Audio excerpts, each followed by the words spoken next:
The film follows the journey of Renee, a girl discontented with her appearance, yearning for a sleek physique. While perusing a clothing store, a staff member suggests she check online due to limited sizing. During a conversation with her friend Jane, a man tries to flirt with Jane, prompting Renee's intervention, only to be misgendered as Sir. Intrigued by Jane's experiences with random man trying to hook up with her, Renee longs to exude the same beauty. Working in a Chinatown basement for Lily Leclerc, she aspires to be a receptionist in the New York office, even joining a gym to improve her shape. Her enthusiasm wanes after a mishap with a broken bicycle seat, and she walks out swallowing her pain with ripped leggings. Inspired by a movie where wishes come true, she seeks transformation at a fountain but sees no immediate change. Undeterred, she returns to the gym, cautiously this time. A motivational speech from the instructor fuels her determination, leading to a comical mishap and a surreal awakening in the restroom, where she perceives herself as stunning. Empowered by newfound confidence, Renee embarks on a bold journey, even applying for a receptionist position at Lily Leclerc's main office. A few days later, she finds herself at the laundromat collecting her clothes. She instructs a man standing nearby to take a number for service. In a misunderstanding, he asks for her waiting number, which she mistakenly interprets as a request for her phone number. Despite her surprise at the situation, she reluctantly exchanges numbers with him, reassuring him not to be intimidated by her appearance. The following day, she attends her interview and is called in to meet Helen and Avery, the interviewers. Helen mentions Renee's current position in the online division. Renee then expresses her belief that her talents are too valuable for the small Chinatown office and that her appearance suits the job perfectly, confusing Helen. She explains that while the job would entail a pay cut, it aligns with her aspiration to work there as a receptionist. Avery remarks that many female applicants view this job as a gateway to modeling. In response, Renee acknowledges modeling as a potential path, but asserts it's not her true ambition. She aims to work here to ensure everyone stepping out of the elevator feels drawn exclusively to this place. Avery is struck by her confidence and determination, ultimately hiring her. Later, she seeks out Mason, her former colleague, to inform him of her transfer to the main office.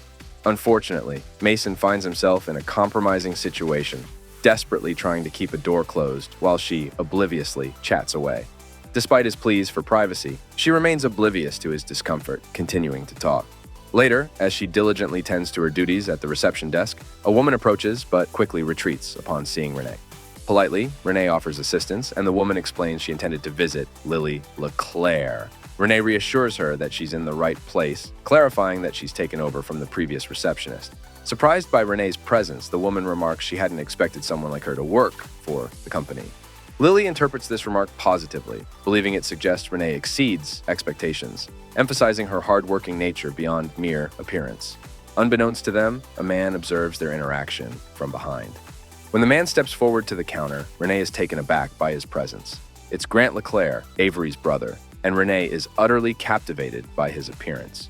Grant mentions he's there to see Avery and commends Renee for her professional handling of the previous encounter. Renee reveals she had seen Grant's pictures in a magazine drinking green juice, so she saved one for him for his arrival. Grant expresses gratitude, and Renee playfully remarks about seeing him with Brazilian models, joking that they wouldn't fit in the fridge, which elicits a chuckle from Grant. Curious about her hiring, Grant inquires, and Renee informs him that Avery was the one who hired her. Later, while serving water during a meeting in Avery's office, Renee accidentally knocks over a blush, prompting apologies and a search for a brush. Avery clarifies that the product doesn't come with one. Renee apologizes and explains that, assuming the product was intended for smaller customers, she had expected it to include a brush. With that, she turns to leave. However, Avery is intrigued and urges her to elaborate. Renee clarifies that their target customers typically work in small offices and would likely be displeased to receive the blush without a brush, as applying it with their fingers could prove frustrating. Impressed by her insightfulness, Avery expresses gratitude and Renee departs.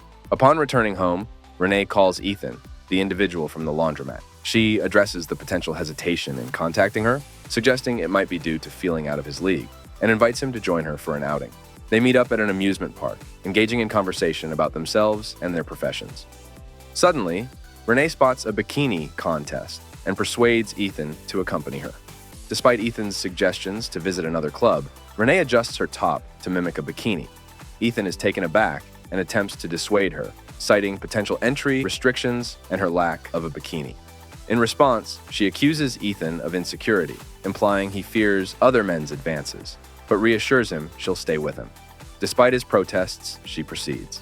As the host calls out names and bikini-clad women grace the stage to cheers, the atmosphere abruptly shifts when Renee steps forward. Seizing the microphone, she humorously starts roasting herself, eliciting laughter from the crowd. With a nod to the DJ, she initiates her energetic dance, captivating the audience. Ethan feels utterly mortified, but as Renee's performance escalates, involving interactions with audience members, flower tossing, and self-dousing with water. Yet, to his surprise, even he finds himself swept up in the enthusiasm, applauding her. Ultimately, despite the crowd's reaction, the winner isn't Renee. Ethan waits for Renee while engaging in conversation with the host. Impressed by Renee's performance, the host praises her as a complete package, to which Ethan acknowledges he's beginning to realize. The host discloses that the contest winner is his godniece, but acknowledges Renee's show-stealing presence. He bids Ethan farewell as Renee arrives, prompting Ethan to embrace her warmly and commend her performance. He admires her confidence, expressing a desire to emulate it. Later, during lunch at the office, Renee is approached by Avery seeking advice. Impressed by Renee's insights, particularly regarding the diffusion line products, Avery invites her to a dinner party with her grandmother, which Renee accepts. Subsequently, Renee and Ethan attend an open-air theater together, where they discuss their respective past relationships, revealing they haven't dated much. Ethan marvels at Renee's perceived perfection, finding it difficult to believe, given her remarkable qualities. Renee blushes at Ethan's comment, acknowledging that while many people grapple with self-discovery, she feels secure in her identity. They share a kiss. Later that evening, they return to Renee's place, where Ethan patiently awaits her while she freshens up. Suddenly, he turns to find Renee standing before him, naked. They spend the night together. A few days later, Renee and Ethan attend the dinner party hosted by Avery. There, Renee is introduced to Avery's grandmother, Lily, and they engage in conversation about the company's new product aimed at small customers. Renee offers her perspective to Lily, suggesting the product prioritize functionality and practicality over aspiration. Impressed, Lily invites Renee to join a meeting in Boston, which Renee gladly accepts. Later, Renee occupies her hotel room in Boston, crafting the script for the upcoming meeting. A knock interrupts her concentration, and she discovers Grant at the door, seeking to make a phone call. He proceeds to place orders for both of them and reveals that Avery has blocked all room charges from his account. Renee chuckles at the situation, prompting Grant to jest that he would have preferred to stay with her if he had known. As he moves towards the bedroom, he admires the work she has prepared for the meeting, complimenting her performance with both Avery and their grandmother. His flirtatious advances are interrupted by a notification from Ethan, startling Renee. She hurriedly ushers Grant out, saying she has diarrhea, and retreats to the bathroom, chastising herself for nearly succumbing to his advances. Meanwhile, Grant calls out about the arrival of their food. As Renee rushes out, she bumps with the glass door, losing consciousness. She awakens after a while and believes she has returned to her usual state, the enchantment having faded. Handing the papers to Mason, she requests he deliver them to Avery before heading to the airport.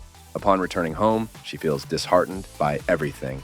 Listening to a voicemail from Avery praising her script work for the meeting, she experiences a twinge of regret for missing it, but is invited to the product launch event nonetheless.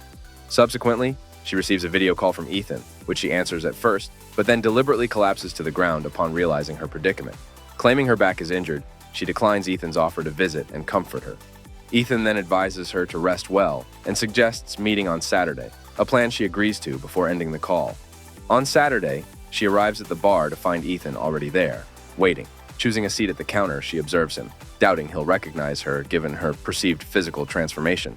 As she watches Ethan, he notices her, and she quickly texts him, making an excuse about work.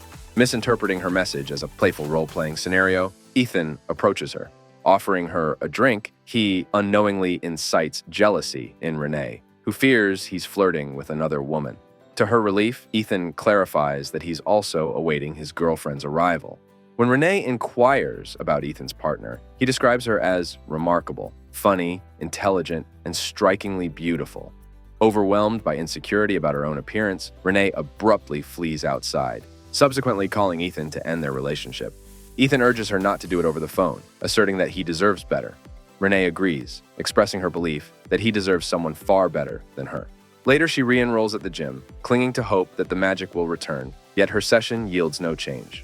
On the day of the product launch event, following Avery's speech, Renee impulsively attempts to join her on stage, trying to burst through a plastic wall, but failing to do so. She takes to the stage, revealing her true identity as Renee by displaying two contrasting pictures of herself. Reflecting on an image from Lily's office, she realizes that the transformation she experienced was not magic, but rather an inner change within herself. Commencing her speech, she reflects on childhood confidence, emphasizing that as children, they exude self-assurance regardless of appearance or habits, like wedgie picking. However, societal pressures gradually erode this confidence. The crowd resonates with her sentiments, nodding in agreement. She emphasizes the importance of self-belief, asserting that one's value extends beyond mere appearance. Highlighting the upcoming product's inclusivity for those who embrace their uniqueness, the audience erupts into cheers. Observing her speech, Avery and Grant commend her choice, with Grant praising his sister's decision. Afterward, Renee reconnects with Avery, apologizing for her lack of communication since their meeting. Avery forgives her and extends an offer for Renee to return as vice president of the diffusion line. Afterward, Renee reaches Ethan's residence, where he observes her on a camera outside the door as she attempts to apologize and discreetly deal with a nose-picking moment. Ethan quickly emerges and reassures her of her beauty, and picks her nose because she was struggling with it. Despite feeling embarrassed by his surveillance, Renee is taken aback when Ethan unexpectedly kisses her. Subsequently, Renee joins the gym with a renewed determination to become the best version of herself. The end. I hope you enjoyed this week's video. Like the video to show your support, subscribe if you are new to the channel. Until next week.